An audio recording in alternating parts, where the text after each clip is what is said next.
Tonight's format is going to be a little different than some of the presentations we've made in the past. What we hope to address and demystify, if you will, a little bit are the Common Core learning standards, the assessments, both state and local and third party as well, along with the teacher evaluation process as it currently exists in the regulations.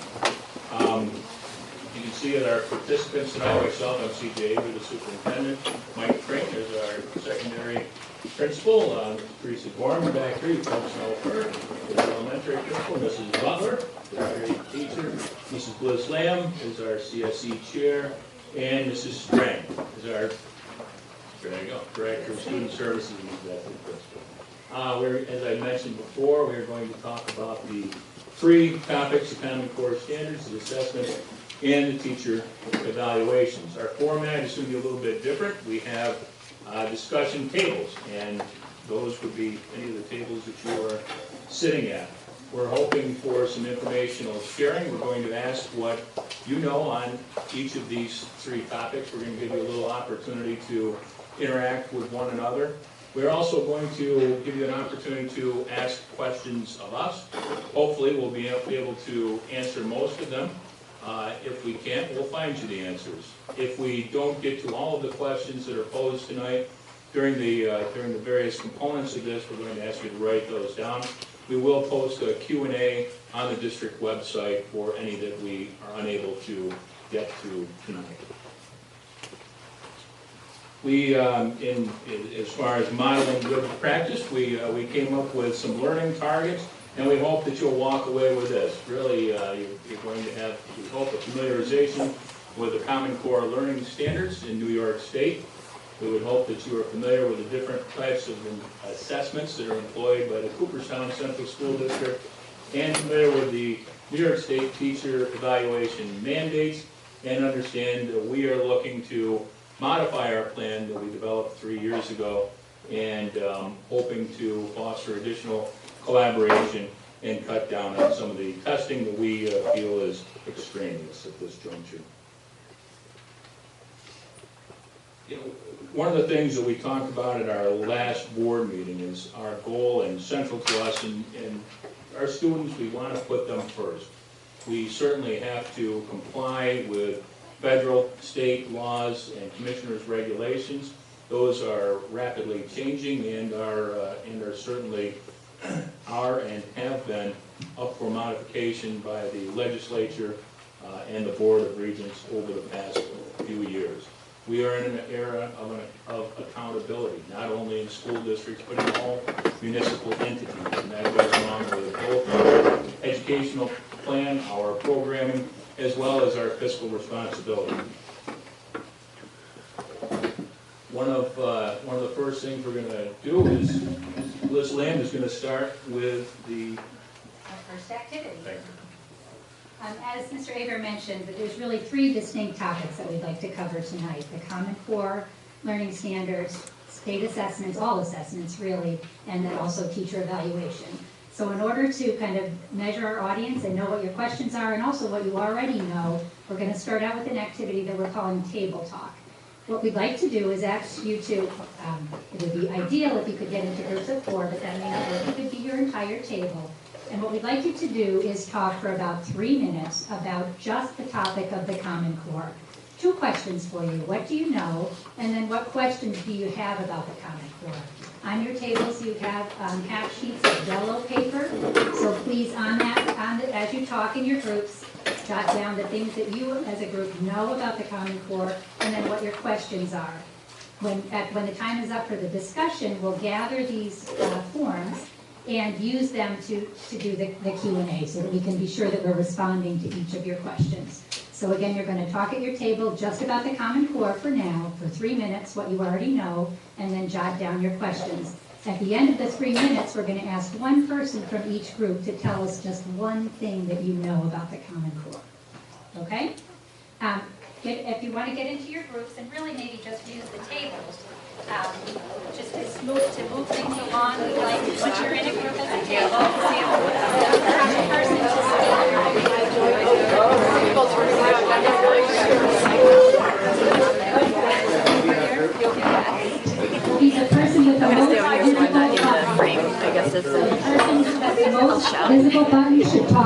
first, and at the conclusion of 3 minutes, it'll be the last person talking who will share.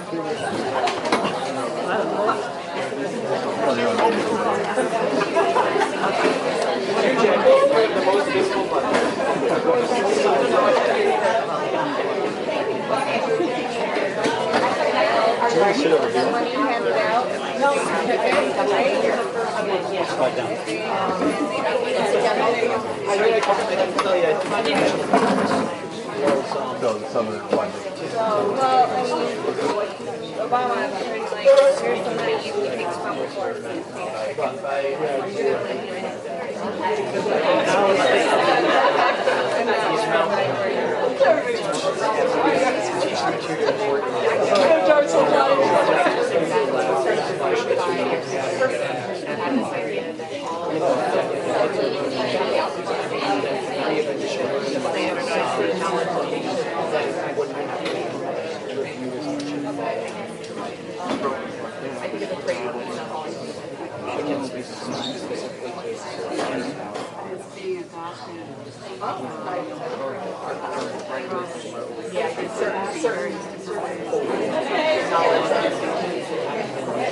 Adapted across country in different ways.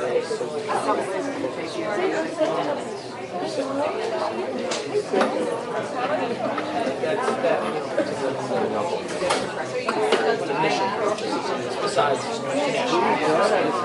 What do you know about Common Core?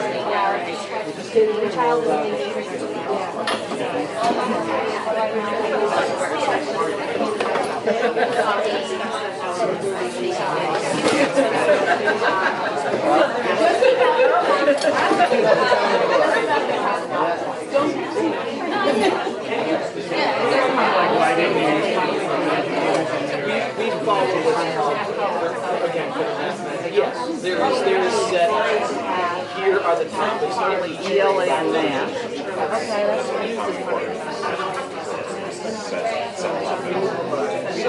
Kind of like Jake said, a kid comes from Mississippi in third grade.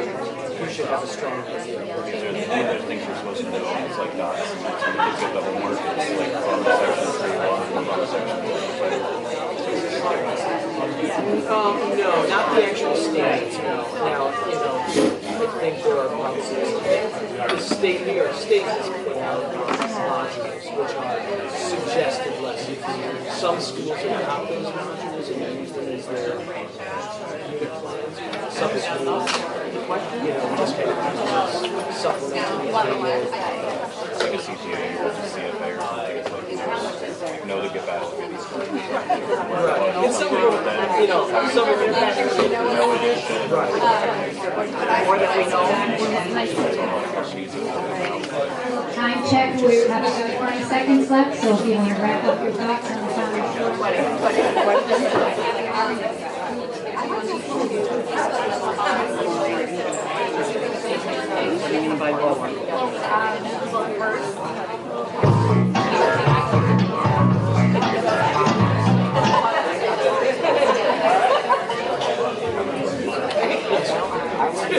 So basically,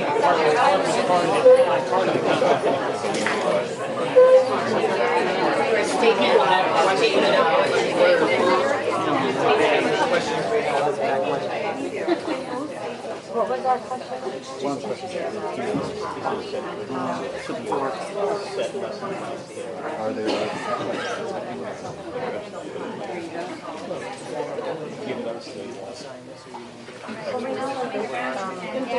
comments, and then we have a little bit of presentation, we'll talking a little bit about the standards, and then we'll come back to your questions.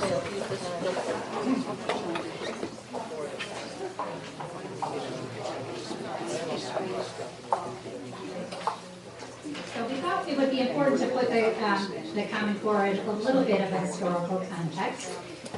We switched over to the Common Core, after starting in 2005 with the 2005 standards based on the NCLB regulations. And then in 2011, when we were beginning the implementation of the Common Core, we formed a group called the Inquiry Team here. And our job as the Inquiry Team, our mission was really to help bring the Common Core here to Cooperstown, to go out to regional and local trainings and learn everything that there was about implementation and making the transition to the new standards and the Common Core, but really what it meant for us here in Cooperstown and what we needed to do, what professional development we needed to provide for our teachers and what our students needed. So forming the inquiry team, it was comprised of teachers from a variety of levels, administrators, and it was really the first step that we took toward implementing the new standards. So when you have a whole new set of standards and a big group of teachers, it's now like, what do we do now? What's next? So we had to go out and go to a lot of different trainings all around the state and kind of come back and filter all of the information that we had gathered and bring it back and try to roll it out in a logical progression here in district before we could roll it out to students. So our goal as an inquiry team is to keep constant dialogue with the teachers around us, be in dialogue with the other inquiry team members, trying to feel out what the needs are for professional development and what's the next step toward implementation. And we've been doing it for 3 years. We'll continue to get better at it, and who knows, it might change again in 5 years and we'll start all over again, but for right now, we're continuing to improve upon what we've started.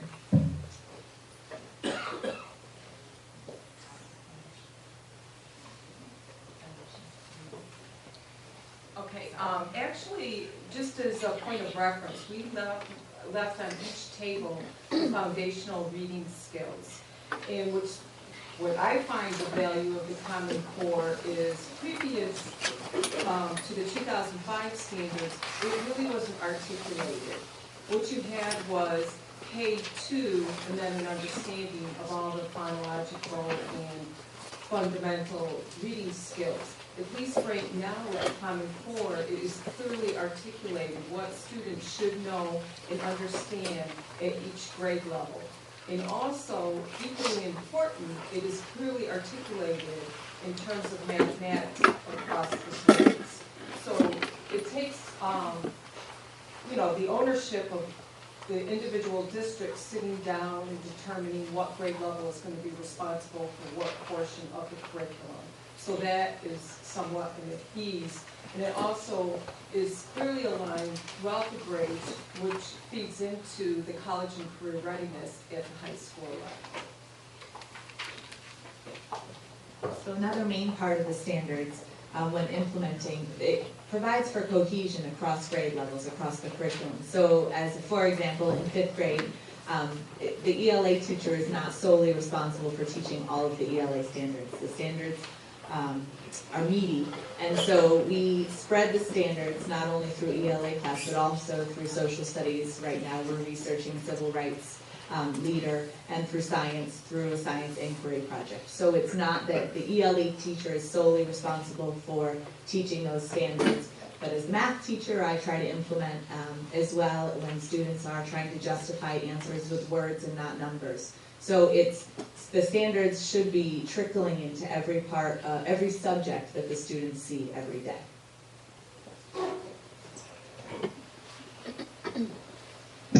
And in all the academic classes, K-12, progression of critical thinking is extremely crucial, and it is a major focus. From remembering and understanding and applying to analyzing, evaluating, and often creating, whether it's a finished product or a finished idea.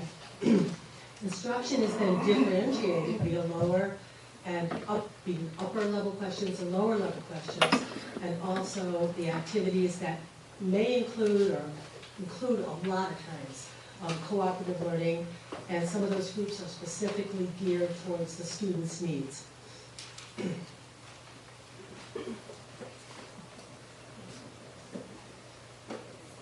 Another area of change was the close reading skills, which at one point were really used in our ELA classes, and now they're across all subject areas.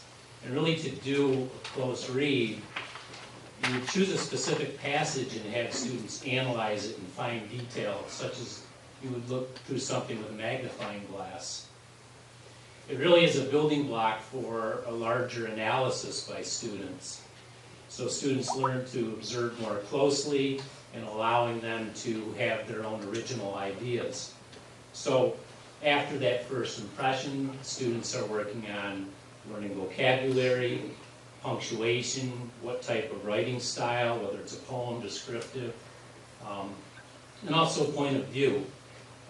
Close reads often are short texts that work to build a student's ability to independently comprehend a text and also teach students to think critically and ask questions. We found through the 7 through 12 building that this has been a powerful learning activity for our students because it is in all subject areas. If I can finally, on this topic, I want to talk about vertical articulation. I think that Kirsten certainly did a nice job alluding to the fact that each area has its own succinct set of content and that the progressions make sense from K through 12. That's something that we have been working towards even before the Common Core was rolled out, but this certainly gives us a very obvious roadmap from which to move in that direction. We know already in the fairly short period of time that we have had the Common Core standards that we have, some areas that really could use modification. There's a fairly significant gap, for example, between the content in first grade, second grade, and then the expectation in third grade. We've already started to have discussions about back mapping some of the third grade content into those other areas so that there's more of a gradual transition and students don't have a bump up in rigor that's going to cause them difficulty. But again, we do feel the progression makes sense. We realize that a lot of the criticisms that were focused on the curriculum originally, or from the 2005 standards about it being a mile wide and an inch deep, has some validity. And with the new expectations for the Common Core standard, really looking at a much deeper understanding, particularly, well, both ELA and math, are looking at some new ways of doing it.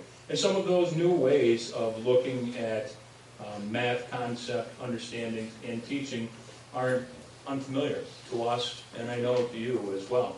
It's going to take time to gain familiarity with some of those, and it's going to be incumbent upon us to build our capacity and be able to communicate those types of strategies with parents so that you can help your students at home.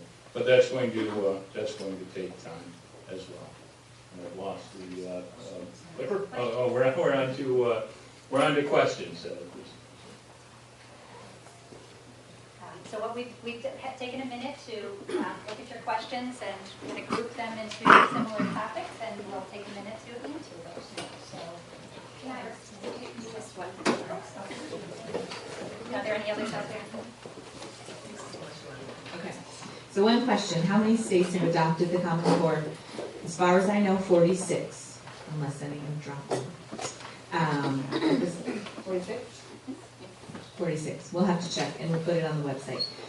What degree of reliance is placed on Kirsten Curriculum? It's a very good question. Kindergarten through 6th grade, both our math and our reading series are Pearson products. They were aligned to the Common Core very quickly, and just like CJ was mentioning, we found that there are some gaps, especially going from 2nd grade into 3rd grade. So we are supplementing at all grade levels, not just at 2nd and 3rd grade, but we're supplementing with other materials that we've found either online or we've purchased that can improve the rigor and fill those gaps that we've found in the past few years using the program.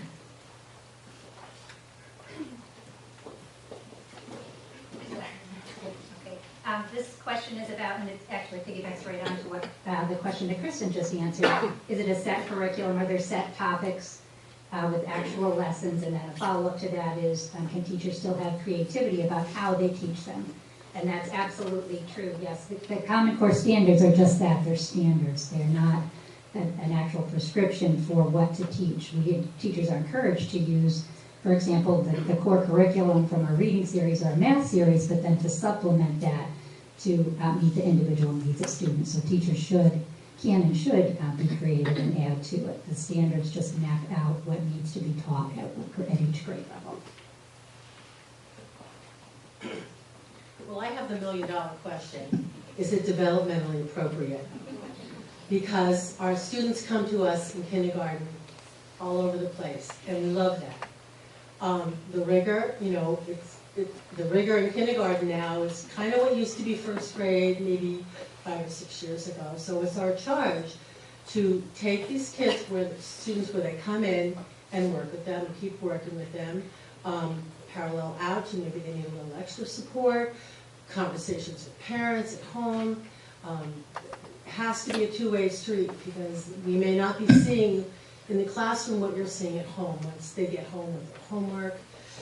So that is a charge. Just keep working on that and working on that. Some of it is developmentally appropriate, and some of it where our teachers are finding, it really isn't. But many kids, as they're introduced to it, are getting it and catching it.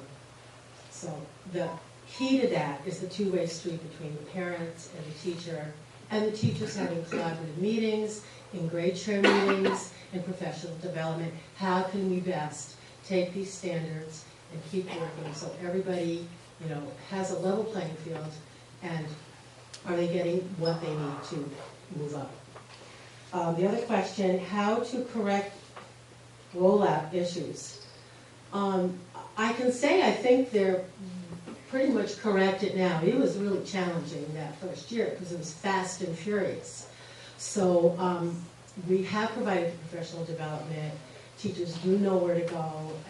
I can, somebody else can speak, of course, but I think our rollout issues are no longer issues.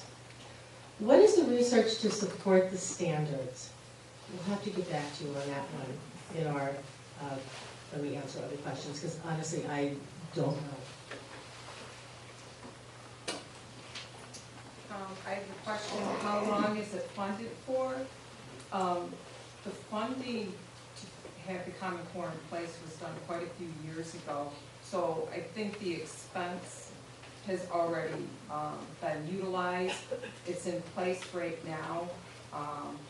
Where the expense is to generate the assessments that are attached to it, and currently Pearson has the contract for the 3 through 8 assessments, but that contract is going to expire and it's going to go out for bid. Currently they're talking about either the state education department to write the assessments or the PARC, which is the Partnership for Career and College Readiness.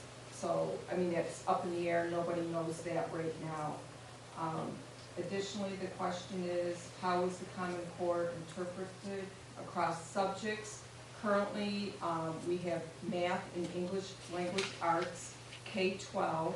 The state just adopted the social studies. However, the new social studies assessment in terms of global will not roll out for the first implementation until 2018, which is either this year's 9th grade cohort or next year's cohort. Science is still under review. However, as a district, we have really asked our social studies teachers to help support the English language arts standards because we want our students to be good readers and critical thinkers, and that's all embedded within the English language arts. And we also ask our social studies teachers to incorporate the math because, that's what engineers and scientists do, and doctors. It's not just science. You're mirroring and marrying the both standards together. So they're working really hard to try to support one another.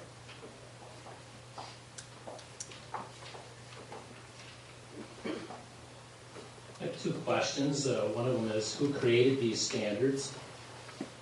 I believe it was David Coleman with the Association of Governors.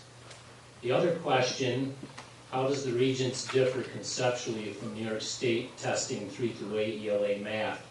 A little bit later in our presentation, Ms. Gorman and I will cover the answer to that question.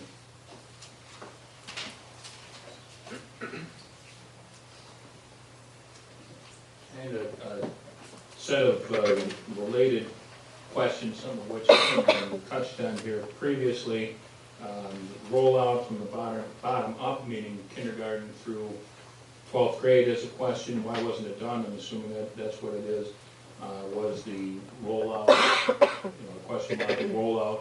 In other words, could it have been done more smoothly? I'm interpreting these questions broadly, so hopefully I'm very correct here. Why are teachers' evaluations tied to results? And funding for schools based on Common Core and performance. And many of these questions, the answer is the same. That's either the Commissioner's regulations or it's law. We would certainly agree with you that the rollout could have been better. I think Teresa mentioned that it was very quick, and there was, we feel that there was very little time to prepare for it. Certainly, as many changes in education have been done over the years, if you look at the regions, for example, the Common Core regions are being phased in over a number of years, and if that had been done with the Common Core standards in the K-8 continuum, we certainly feel that would have had a much more calming effect on everybody, including us. But that wasn't the case. I feel that our faculty has done a tremendous job in stepping up to the plate and coming up to speed with where we need to be on this. If you walk into elementary classrooms and listen to the level of academic vocabulary that students use in their ability to talk about the conceptual meanings of the questions and the work that they're asked to do, I think you would be surprised.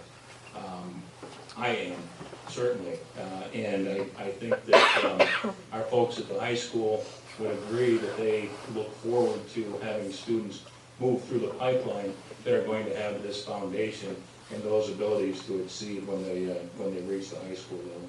As far as funding for schools, however we want to phase it or phrase it, do some of these initiatives fall under the category of unfunded mandate? Yes, they do.